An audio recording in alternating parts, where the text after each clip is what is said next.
Bismillahirrohmanirrohim. Endi al-g'aflatu anil i'dadi va tazawudi. Tayyorgarlik ko'rishdan, ertaga oxiratga zaxiralarni olishdan g'aflatda bo'lib yurishlik. Qarang, Hasan Basri rahimahulloh aytadi. Bu kishini tarjimai holini yuqorida aytib o'tgan bo'ldik. Umar radhiyallohu anhu ning xalifalik davrida tug'ilgan, katta sahobalardan ilm olgan, Hijriy 110-sanada vafot etgan, juda katta mashhur olimlardan. Bu kishi aytganda, ajaban liqomin umiru bizzat. Zotga, ozuqaga buyurilgan bir qavm ajoyib qavm u. Ularki, ularning ichida ketishlikka buyuriladi. Avvalgilari oxirgilarini, ya'ni avvalgilari oxirgilarini deb turib ushalib qoladi. Ya'ni qaniydi ular nimani kutayotganligini bilsan. Ya'ni nima degani mana bu so'z? Qarang.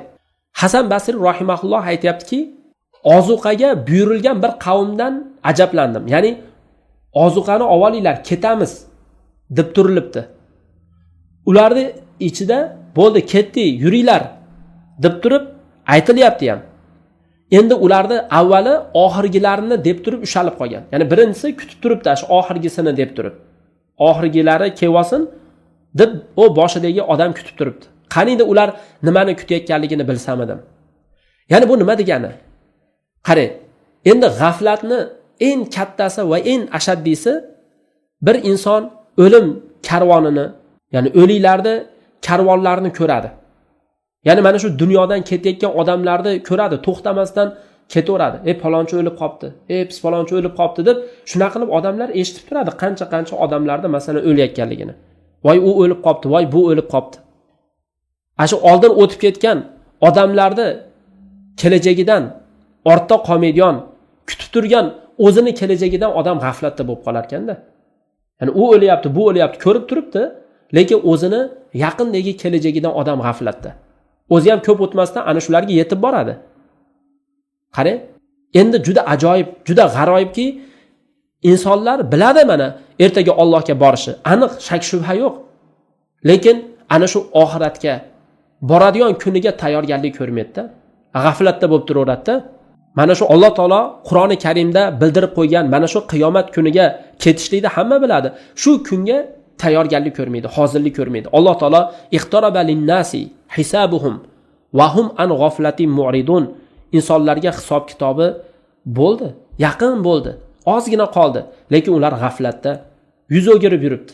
G'aflatda qancha odamlar yuz o'girib, o'zi bilgancha yuribdi. Qarang, mana oyatda juda katta bir ma'no bor-da. Qiyomat kunida Alloh taolo butun avvalgilarni va keyingilarni hammasini bitta joyda jamlaydi. Va ularga bir chaqiruvchi eshittiradi. Ya'ni chaqiruvchini ularga eshitkizib qo'yadi. Masalan, qiyomatda hamma bitta joyda bo'lib turganda, kimdir ularni chaqirganda ana shuni eshitishadi. Va ularda hammasiga ko'z yetadi, hammasi ko'rinadi. Hamma bitta tekis joyda turibdi. Yer tekis bo'lib qoladi.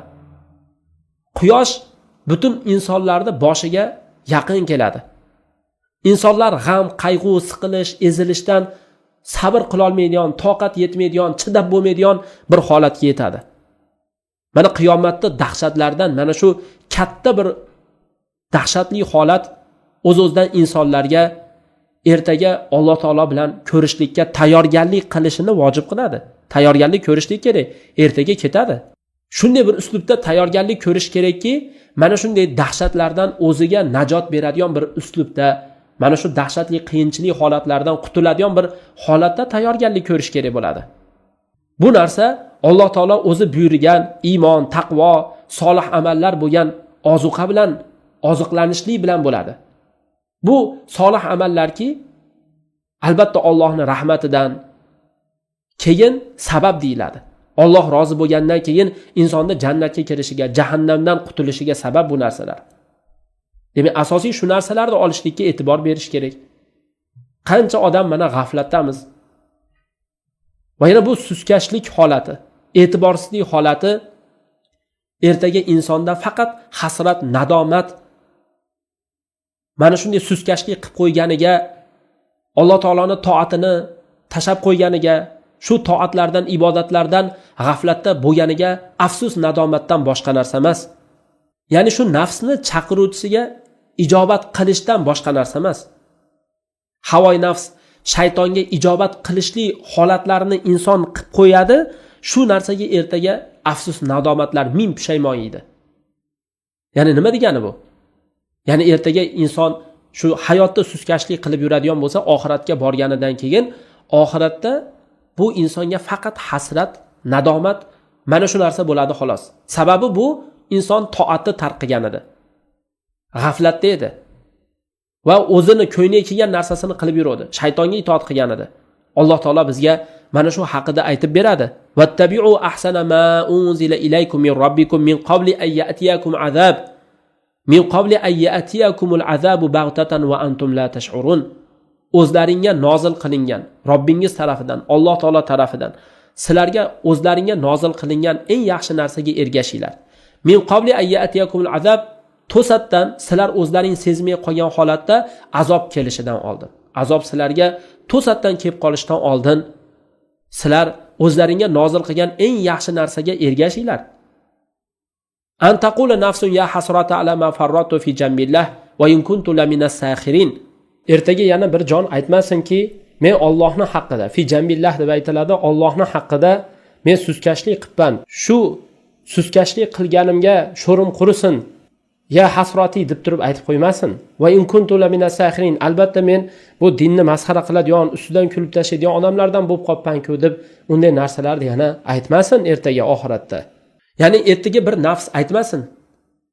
Yoki bo'lmasa aytmasinki, Alloh taolo agar meni hidoyat qilganda taqvodorlardan bo'lardim. Yoki masalan aytmasinki, azobni ko'rgan paytda qariydi men yana bir dunyoga qaytsam edi, muhsin odamlardan bo'lib kelsam edi deb unaqa narsalarni aytmasin endi. Endi ertaga oxiratga borish bo'ldi, bu hamma narsani ortda qoldi degani. Demak, mana bu joyda o'z-o'zidan mana biz Hasan Basriyning mana so'zini tushundikki, mana odamlar ajoyib demoqchi-da. Bu odamlar o'zi yuringlar ketdik deb turib, u tayyorgarliklarini olinglar deb odamlar buyurildi o'zi shu narsaga. Ketdik deb turilibdi. Ularning ichida bo'ldi, ketish vaqti bo'ldi deb ham aytilib turilibdi.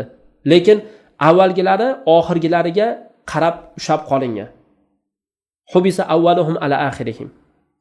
Qaniydi ularda nima kutayotganligini men bilsam edim. Ya'ni maqsad ketamiz deb turib tayyorgarligini ko'rmayapti. Ha, ketamizda sekin deb turibdi. Ya'ni mana shu oxiratga tayyorgarlik ko'rishdan g'aflat deb turib aytiladi. Alloh taolo o'zi saqlasin, qalblarimizni ochsin. Valloh